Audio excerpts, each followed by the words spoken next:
My father used to talk a lot about the Union, and he would tell me how it was organized, and he said that how they would do it, they would have to get one person at a time. Of course, he would be one of the people. He would go around to a family, and he would tell them about the Union, and he would tell them not to tell anybody because they didn't want any of the information to get out. And after they had gotten all the families except one, there was this one last person, and they saved him for last because he was known as a snitch. He would tell everything that was going on. And they saved him for the last person, and when they told him, he did go on and join.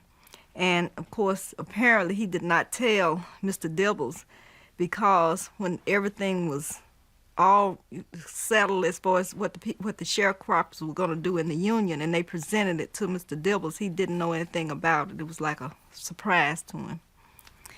They couldn't let the sharecroppers could not let anybody know anything about it because nobody wanted a union, because they were very afraid. The sharecroppers had to be secretive because if the plantation owners found out that they were in a union, they would evict them or do whatever they wanted. So they had to be secret about it. Okay, when you lived on a plantation as a sharecropper, the plantation owners, whatever they said was law. The sharecroppers had no recourse as far as anything was concerned. My father used to tell me stories about how even if somebody got killed, if they were a sharecropper and they were killed by another person who was a sharecropper, whatever happened totally depended on how the plantation owner felt about the person who did the killing and about the person who was killed. If the person who did the killing was somebody that he liked, well, then he'll just call the sheriff and maybe let him know that this had happened, but nothing was ever done about it, nothing more was said. The next day, this person would be out in the field working. But if the person who got killed was somebody that he liked a lot, and he didn't like the person who did the killing, then the sheriff would come and perhaps take this person to jail, or they'd have some kind of hearing. There was a lot behind it, but it totally depended on what this plantation owner wanted. So he was the law. One of the stories that my sisters told me about living on a plantation as a sharecropper was how the plantation owner had total control over everybody there. And what they would do with the men, if they did anything that the plantation owner didn't like, well, he would just hit them or whip them or whatever, and there was no recourse. There was nothing that this man could do about it. And there was a lady who lived on the plantation as a sharecropper. Her husband was not with her. And so one day her baby got sick, and she decided that she was not going to go into the fields and work that day. And so, of course, the landowner decided that, she was going to go to work that day. And so after she wouldn't go, then he went into her house and he was going to give her a whipping, just like you do a child, and make her work. Of course, he went in, and he and the lady got into a fight, and she beat him up, and she refused to go out and work that day. And nothing ever happened because he was really ashamed to admit to anybody that this woman had beat him up. My older brother told me about the day that everybody was evicted. All of their things were moved to the roadside.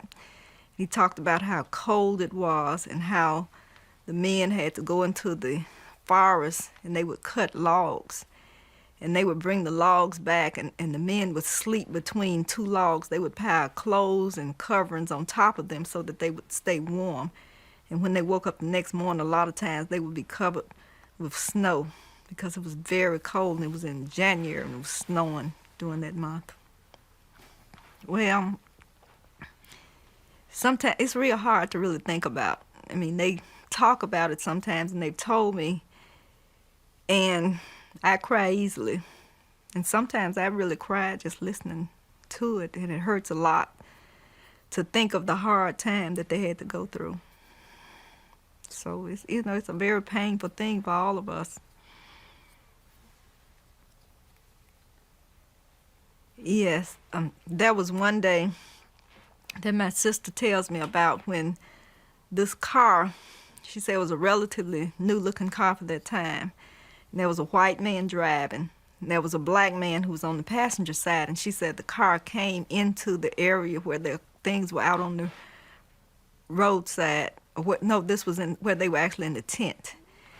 And there was a table sitting kind of between some tents, and this car came in, and they parked there, and the black man got out, and he ran up to the table, and he put a package down, and then he ran and got back into the car, and the car sped off.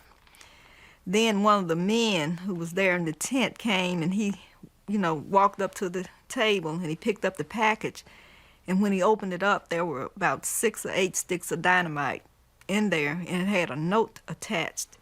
And the note said, "Mr. Nigger, take your woman and your children and get out of here, or we're going to blow you up."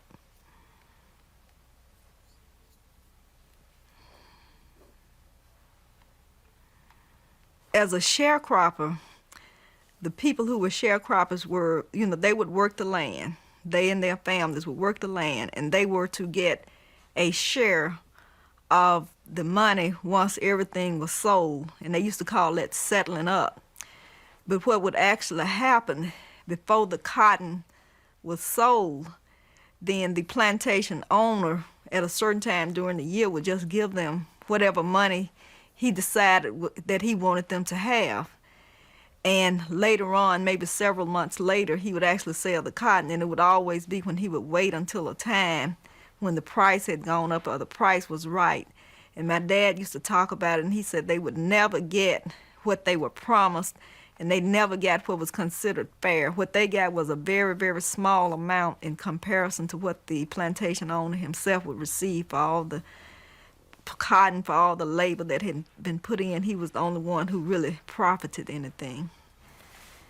Well, it was a great struggle back then. And I feel that they